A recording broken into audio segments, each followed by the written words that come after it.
378 दिनों से सतत संघर्ष के बाद देश के अन्नदाताओं को मिली विजय करोड़ों किसानों और खेत मजदूरों को की असली विजय है, प्रजातंत्र की विजय है।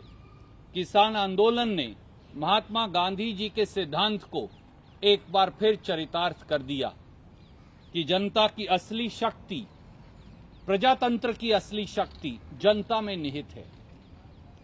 समकालीन विश्व इतिहास में इतना अनुशासित, मर्यादित और संयमित और मुद्दों पर आधारित आंदोलन शायद कभी नहीं देखा। इसके लिए किसान यूनियन के नेताओं को भी हमारी शुभकामनाएं और साधुवाद। आज भारत के प्रजातंत्र ने समूचे विश्व को ये पाठ पढ़ाया है कि अगर मुट्ठी भर पूंजीपतियों के सहयोग से सत्ता हासिल भी कर लें तो भी उसके संचालन के सूत्र देश की जनता के हाथ में ही रहते हैं। मोदी सरकार को सदन की असंवैधानिक मनमानियों को सड़क पर कैसे ठीक किया जाता है, ये देश के किसानों ने कर दिखाया है। आज हम कह सकते हैं कि प्रजातंत्र के एक नए युग की शुरुआत हुई है और मोदी सरकार की हार में ही भारत के प्रजातंत्र की जीत है। पर लड़ाई अभी खत्म नहीं हुई। एक बड़े संघर्ष की आज शुरुआत है। ये संघर्ष किस बात का है? ये संघर्ष है किसानों को उपज का केवल न्यूनतम समर्थन मूल्य नहीं, लाभकारी मूल्य दिलवाने का। ये संघर्ष है किसानों को 2022 तक आय दुगनी करने के वादे को निभवाने का। साल 2022 में अब केवल 20 दिन रह गए। मोदी जी सत्ता में आए थे और वोट हथियाए थे। किसान की आय 2022 तक दुगनी हो जाएगी इस वादे के साथ, पर सरकारी एनएसओ का आंकड़ा कहता है कि किसान की आय घटकर 27 रुपया प्रतिदिन हो गई, जो प्रतिदिन की मनरेगा मजदूरी से भी कम है। इसलिए सवाल तो पूछना ही होगा और संघर्ष तो करना ही होगा। तीसरा, किसान खेत मजदूर को जानलेवा कर्ज मुक्ति के बंधन से आजाद करवाने का।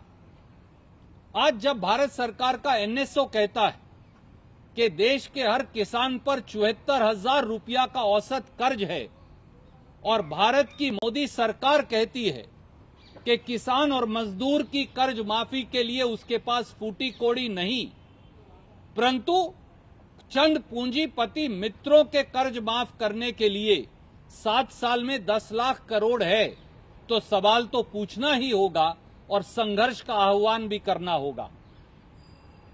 किसान को 6,000 रुपया प्रति हेक्टेयर का सालाना जुमला तो दिया, परंतु किसान की जेब से 25,000 रुपया प्रति हेक्टेयर सालाना निकाल लिए। किसान के ईंधन डीजल पर जो 3 रुपया 56 पैसे एक्साइज शुल्क कांग्रेस के शासन में लगता था, आज कम होने के बावजूद भी वो 21 रुपया 80 पैसे प्रति लीटर है। आज खाद पर 5% जीएसटी लगा दिया, कीटनाशक दवाई पर 18% जीएसटी लगा दिया, ट्रैक्टर और खेती के उपकरणों पर 12% जीएसटी लगा दिया। तो किसान से न्याय कैसे मिलेगा, कौन देगा और कैसे होगा? ये सवाल और ये संघर्ष के आह्वान करने का तो अभी भी समय बाकी है। और किसानों पर जुल्म ढाने वाले भारत के गृह राज्य मंत्री अजय मिश्रा टीनी जैसे भाजपाई हुक्मरानों को सजा दिलवाने का संघर्ष। 700 किसानों जो शहीद हुए, उनके परिवारों को, जैसा राहुल गांधी जी ने कहा, कम से कम 25 लाख रुपया मुआवजा दिलवाने का संघर्ष भारत सरकार के द्वारा, प्रांतीय सरकारों के द्वारा नहीं, और उन्हें रोजगार दिलवाने का संघर्ष। आज साथियों, आज सत्ता की कायरता हारी है और देश के अन्नदाता, भाग्य विधाता किसान जीते हैं, पर पूंजीपतियों को पूंजने वाली मोदी सरकार के खिलाफ गरीबों, मजदूरों, किसानों का ये संघर्ष नए तरीके से आगे आने वाले समय में बुलंदी से जारी रहेगा। कोई सवाल आप पूछना चाहें तो स्वागत है।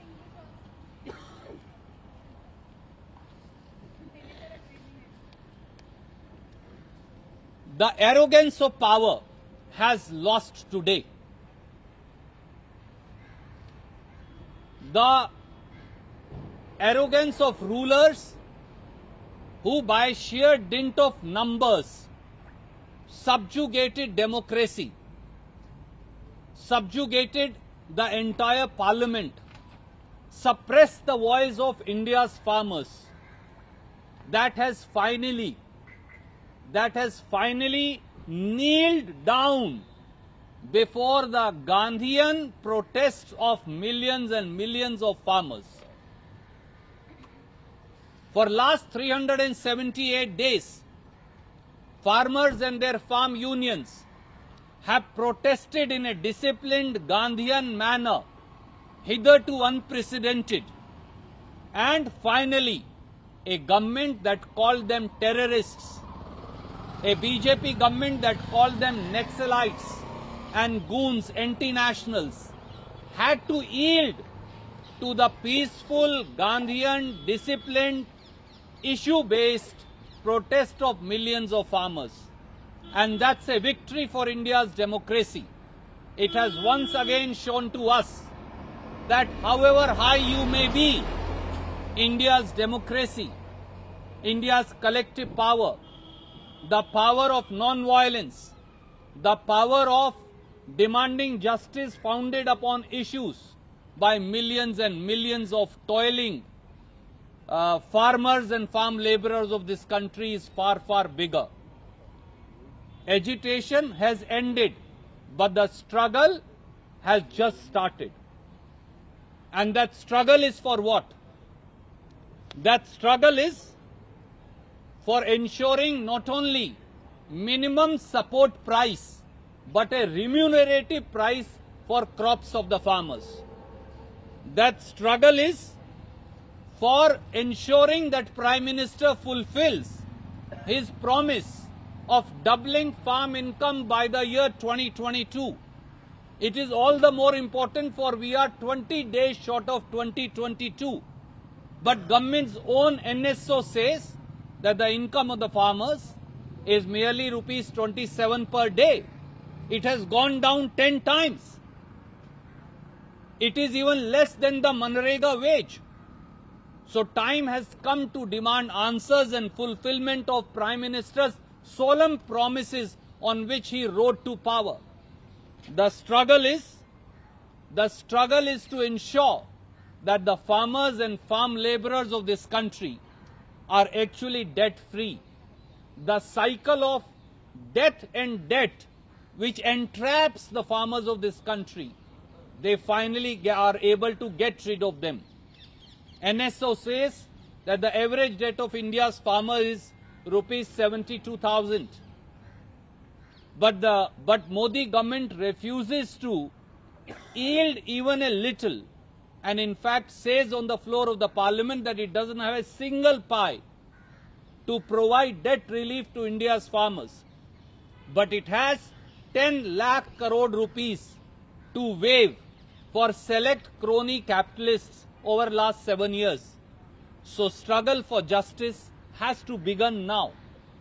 This is a struggle to demand answers of a Prime Minister who, by giving 6,000 rupees in the name of Prime Minister Kisan Kalyan Yojana, takes away rupees 25,000 per hectare per year from the pockets of India's farmers.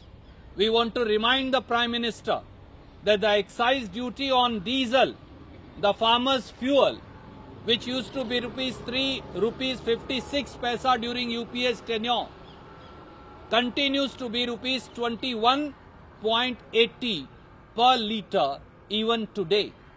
We want to remind him that Prime Minister has imposed 5% GST on fertilizer, 18% on pesticides and 12% on agricultural equipments. That has to end. And we want to remind the Prime Minister that the struggle will continue until people like Ajay Mishra Teeny and other leaders of the BJP where the anti-farmer mindset runs through their mindset completely and their thought process, till they continue to be in power and farmer is denied compensation, jobs, as also reward for their labor and toil. And that's why, while cowardice has lost and the resilience of India's farmers and farm laborers has won, the struggle shall continue. आई भवानीचा गजर म्हणजे